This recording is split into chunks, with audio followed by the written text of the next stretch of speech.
মে flower.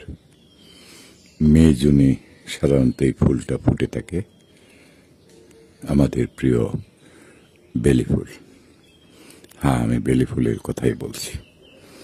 সৌরভে গৌরবে এখনো বেলি ফুল এই আবহমান বাংলায়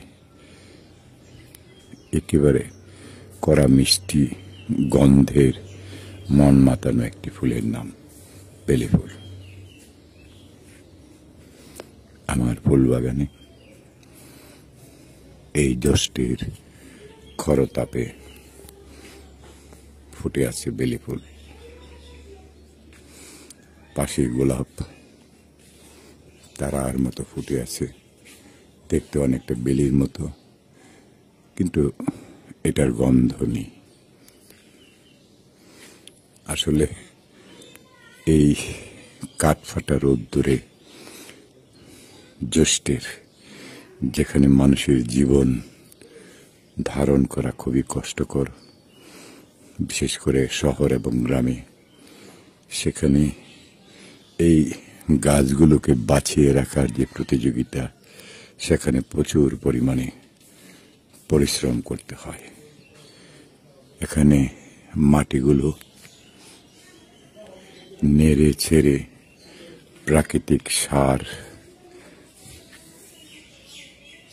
গোবর অথবা কম্প্যাক্ট সারগুলো এখানে ব্যবহার করা হয়।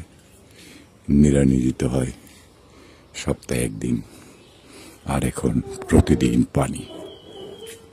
পানি ছাড়া যেমন মানুষের জীবন বাঁচে না, ঠিক তেমনি এই ফুলের সৌন্দর্য সজীবতা ধরে রাখতে হলে পানিটা তার প্রয়োজন।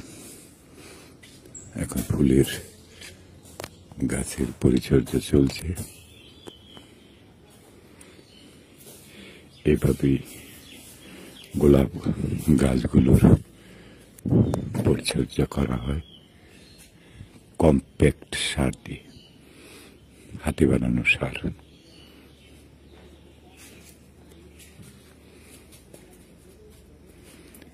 এমনিতেই গোলাপ ফুলে ফুটে ওঠে না, তার পেছনে অনেক শ্রম।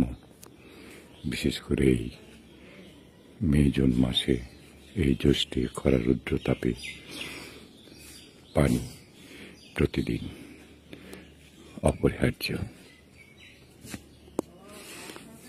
এখানেও কম্প্যাক্ট সার রাখা হয়েছে প্রত্যেকটি গাছের গোড়ায়। এই সারগুলোকে দেওয়া হবে অতি যত্নে, ধীরে ধীরে এই সারগুলো দেওয়া হয়,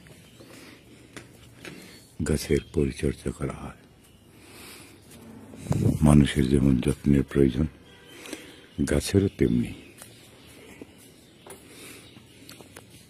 এই ফুলগুলো সাধারণত একবেলা ফুটে, সকাল থেকে দুপুর পর্যন্ত, তারপর আস্তে আস্তে ঝিমিয়ে যায়, তারপর পরদিন আবার ফুটে ওঠে।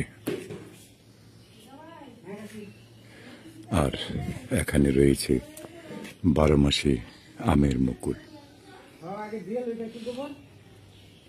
এই আমের গাছটা কোথাও লাগানো হবে, 12 মাসি আম।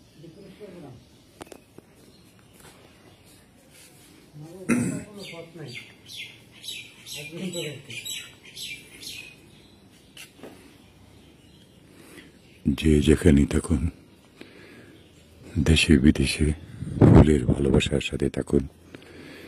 আমি আলী হোসেন চৌধুরী, আমার উঠোন বাগান, মৈশন মিয়াবাড়ি, কাপাসিয়া, গাজীপুর।